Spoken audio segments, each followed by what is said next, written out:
Selamat datang dalam materi pembelajaran strategi efektivitas perubahan.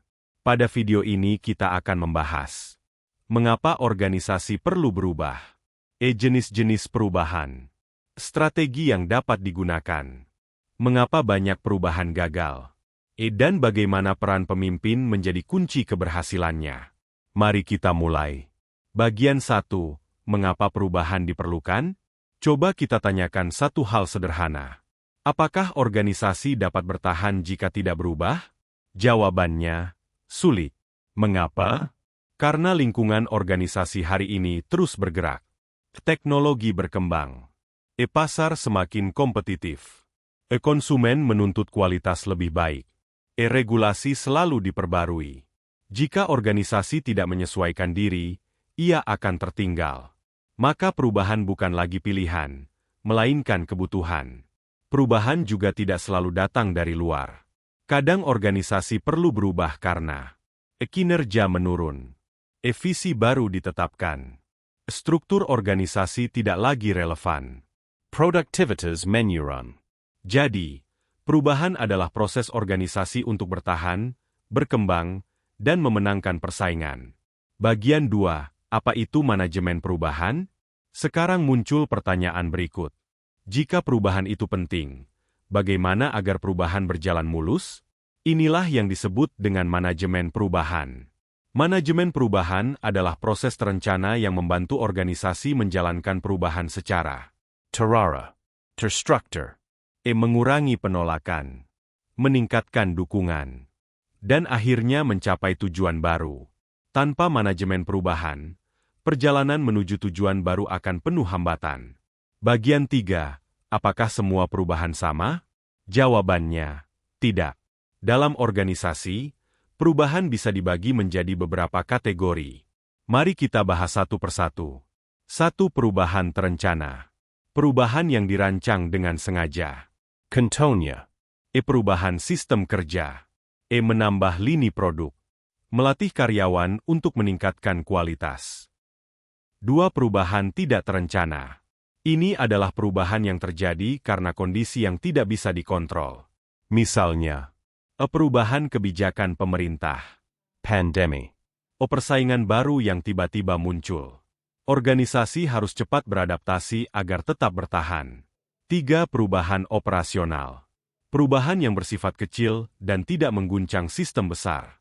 Contoh, mengubah desain kemasan, menambah kanal promosi.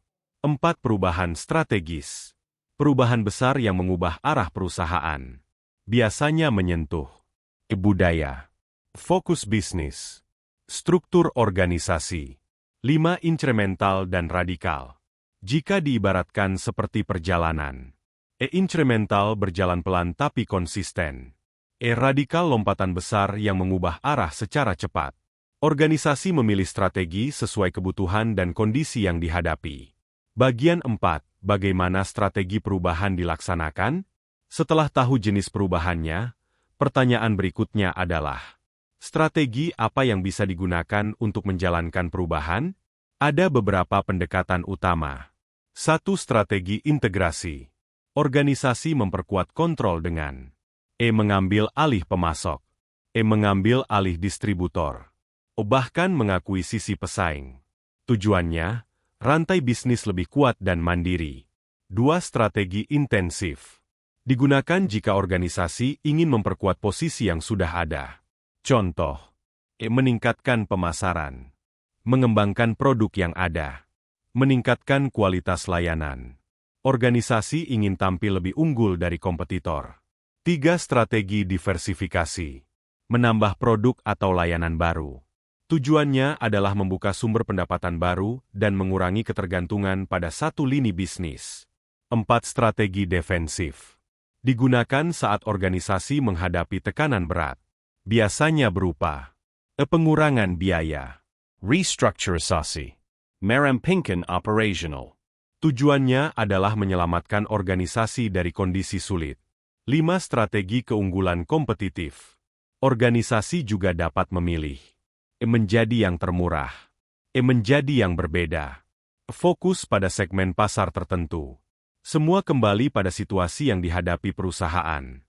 Bagian 5. Kenapa orang menolak perubahan? Setiap perubahan pasti menemui hambatan.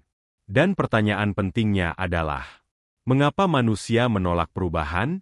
Ada beberapa alasan.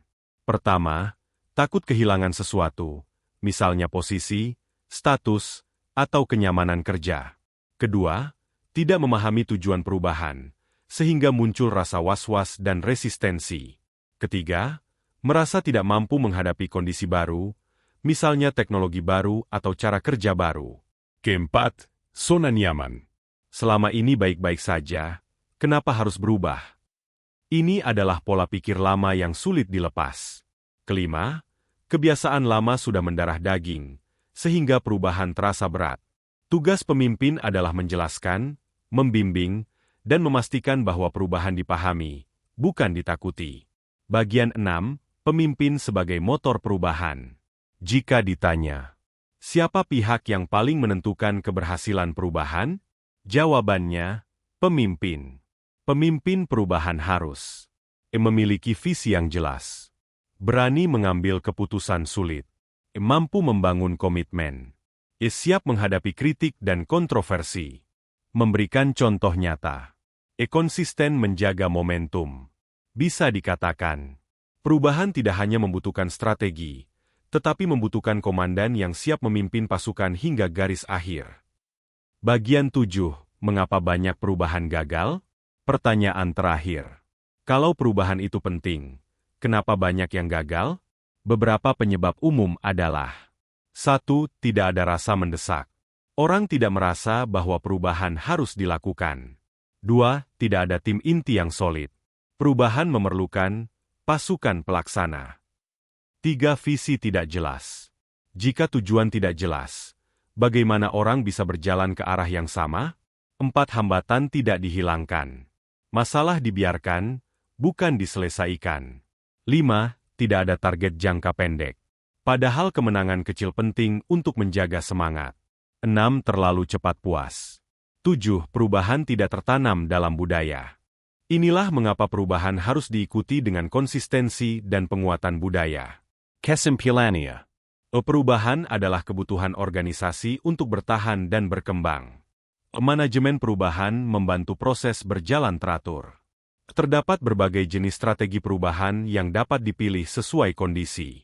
Hambatan terbesar biasanya berasal dari manusia. Pemimpin menjadi faktor penentu keberhasilan perubahan. Perubahan akan gagal jika tidak dilakukan secara disiplin dan konsisten. Semoga materi ini memberikan pemahaman menyeluruh tentang bagaimana strategi perubahan dapat diterapkan secara efektif dalam suatu organisasi. Terima kasih sudah menyimak.